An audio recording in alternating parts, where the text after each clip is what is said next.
Estudando o Livro dos Espíritos com Allan Kardec.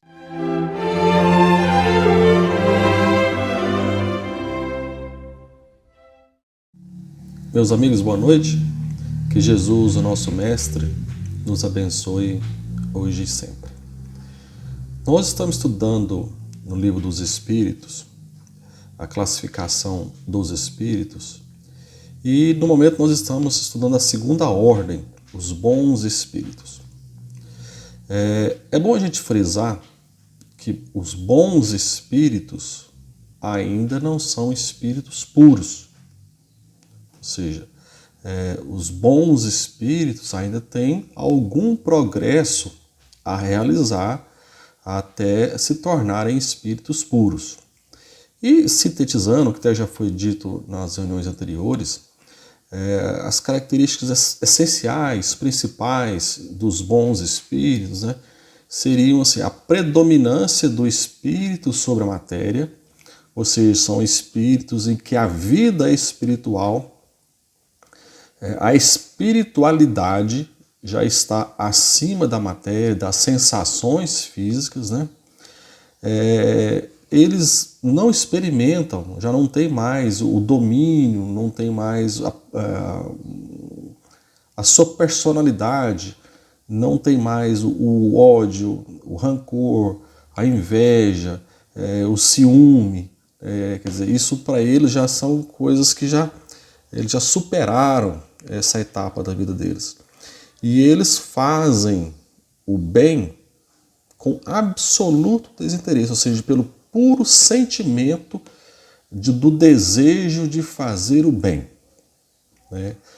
Eles ainda têm que passar, como não são espíritos puros, ainda têm que passar por algumas provas, por algumas situações, até que eles atinjam a perfeição. Como eles ainda conservam alguma coisa de material, ou seja, eles têm a predominância do espírito sobre a matéria, mas não significa que estejam completamente desmaterializados. Então, como eles conservam alguma coisa de material ainda, eles mantêm os traços da sua existência corporal, a sua forma de linguagem, alguns hábitos, Kardec fala até mesmo em manias que eles podem conservar, mas isso já em algo bem mais elevado, bem mais acima da materialidade que a gente está acostumado. Então essas são as características principais, essenciais ali dos bons espíritos. Nós estamos vendo agora, na quinta classe, os espíritos benévolos, ou seja, espíritos que têm a bondade no coração. E Kardec vai nos ensinar que nos espíritos benévolos, a bondade é neles a qualidade dominante.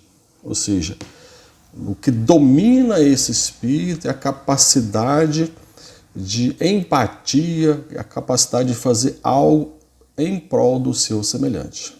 Apraz-lhes prestar serviço aos homens e protegê-los. Limitados, porém, são os seus conhecimentos, ou seja, eles ainda não são espíritos perfeitos.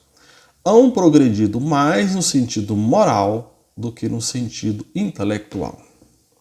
Então são espíritos em que a bondade, então, como diz, a capacidade de enxergar, de sensibilizar com o semelhante é um traço dominante nesses espíritos. E não é um sentimento inativo, um sentimento assim, coitada dessa pessoa. Não é isso, não é puramente isso. Então a gente vai encontrar essa característica em alguns exemplos que a humanidade conhece. Por exemplo, uma irmã Dulce, que ela vê lá os pobres na periferia de Salvador e ela não apenas se condói, ela não apenas fica com dó daquelas pessoas, mas vai trabalhar, vai instituir ali construir uma instituição em prol daquelas pessoas. Madre Teresa de Calcutá na Índia, mesma coisa, Chico Xavier, mesma coisa, ou seja, pessoas que na sua linha de atuação enxergam a dor e a necessidade do próximo e vão trabalhar, vão fazer algo em prol dessa pessoa. Então nós vamos ver então que o trabalho e a ação em prol de outras pessoas é também uma característica dominante, né? Como Kardec coloca lá na explicação do Livro dos Espíritos, apraz-lhes prestar serviço aos homens, ou seja, eles trabalham em favor das pessoas. Nós vamos ver, por exemplo, em Nosso Lar, André Luiz conversando com Dona Laura, e ela comentando com eles sobre a irmã Veneranda, uma das ministras de Nosso Lar, uma das principais ministras de Nosso Lar à época do livro, e ela comentando com ele as características desse nobre espírito e tudo mais. Em certo ponto ela fala, olha, ela é um espírito que é incansável no trabalho.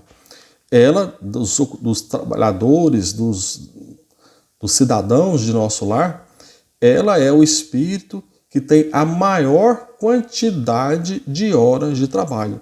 Ela tem, em Nosso Lar, acumulado mais de 1 milhão de horas de trabalho. Ou seja, eles iam fazer à época uma homenagem para ela, porque ela havia completado mais de 1 milhão de horas de trabalho. Ou seja, um espírito incansável, trabalhador e tudo mais. E, claro, com isso que a pessoa cresce. O trabalho dignifica a pessoa, faz ela crescer. Tanto é que Dona Laura fala, olha, aqui em Nosso Lar, as duas únicas entidades que já chegaram a ver Jesus Cristo pessoalmente, vamos dizer assim, né? São o governador e a irmã Veneranda. Ou seja, pelo trabalho que ela realiza, né? Porque Emmanuel vai nos explicar que o que cresce o indivíduo, né? A nossa evolução, ela se dá de forma binária. Nós temos o lado do conhecimento que o espírito necessita para a sua evolução. O conhecimento ele é necessário. E também o sentimento. Então, tanto é que ele vai dizer, uma expressão clássica dentro do Espiritismo, que são as duas asas que vão elevar a criatura.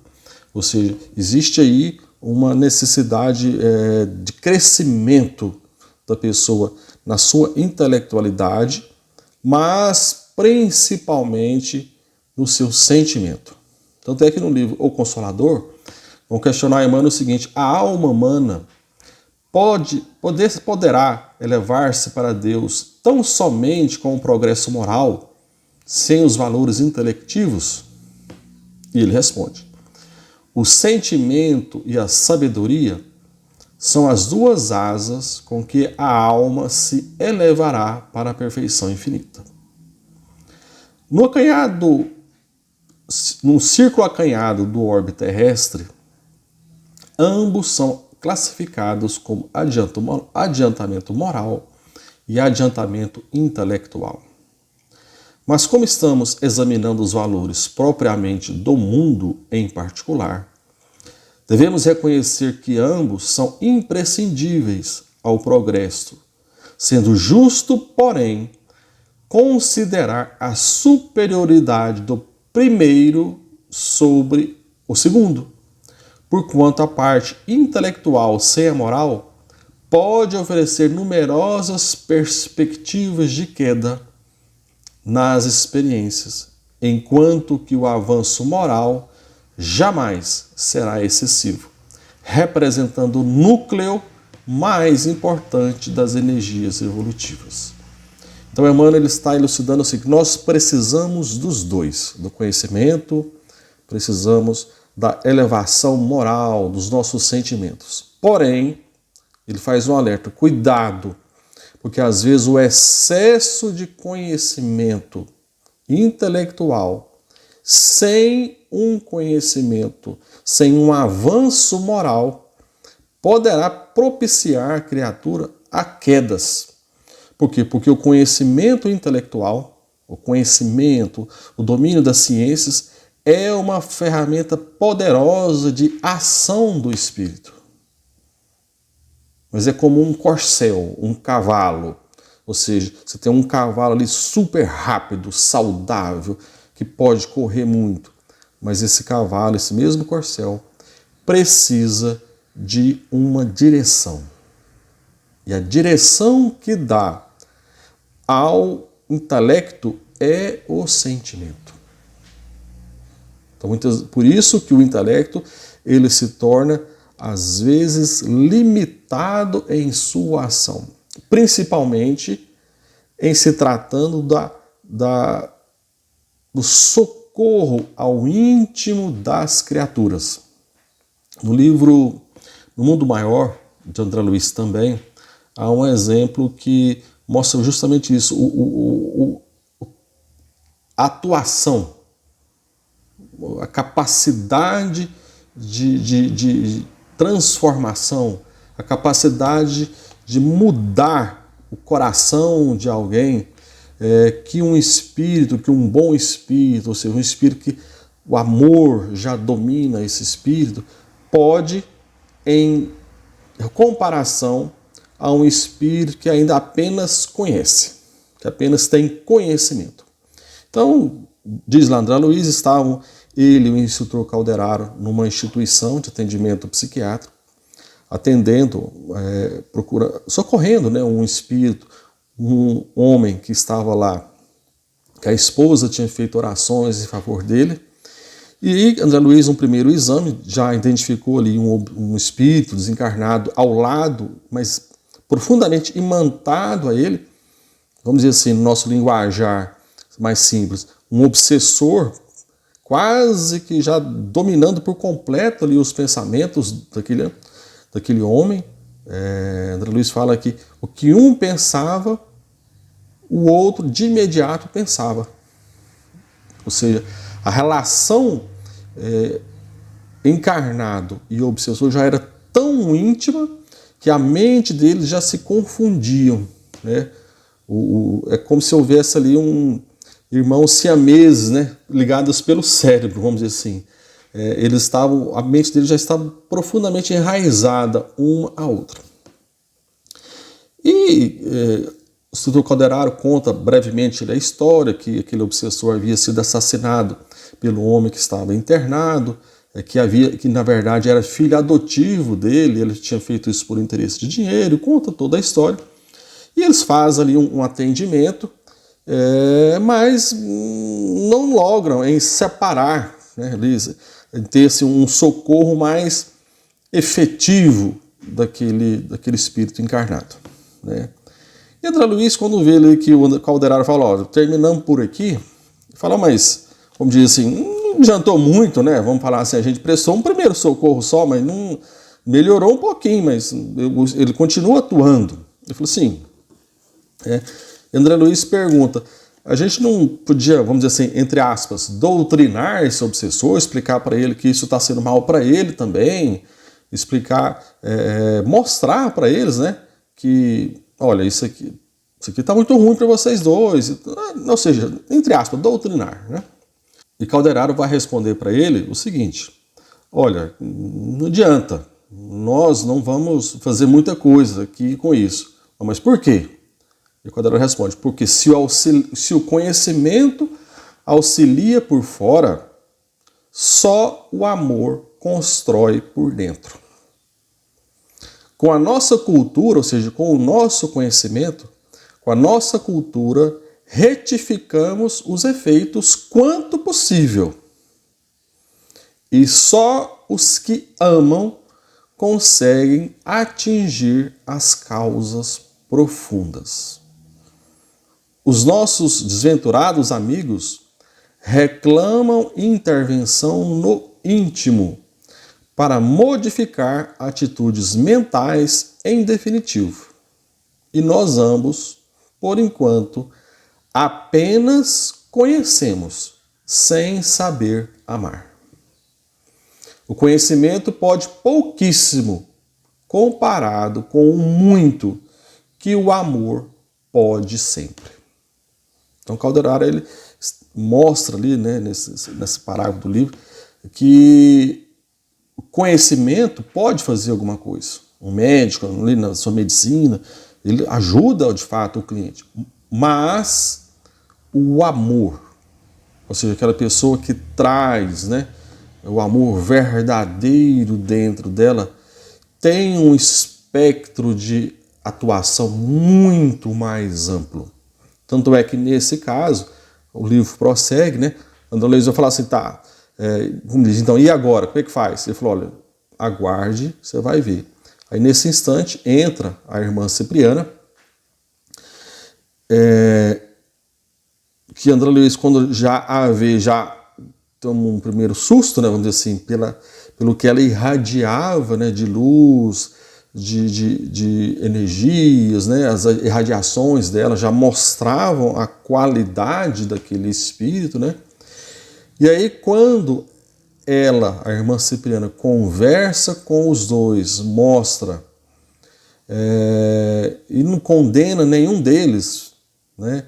Quando ela vai conversar primeiro com o encarnado em desdobramento espiritual, e ele já, quando a vê, ele tem a impressão que era Nossa Senhora, Maria, Mãe de Jesus, pelas qualidades, então ele associa mentalmente como se fosse ela.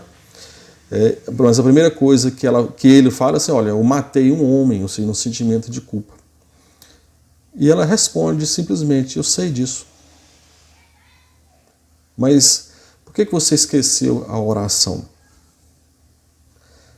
Ela não condena a pessoa. Ah, por que você foi matar? Você não devia ter feito isso. Não fala nada disso. Ela presta o auxílio ao coração enfermo ali.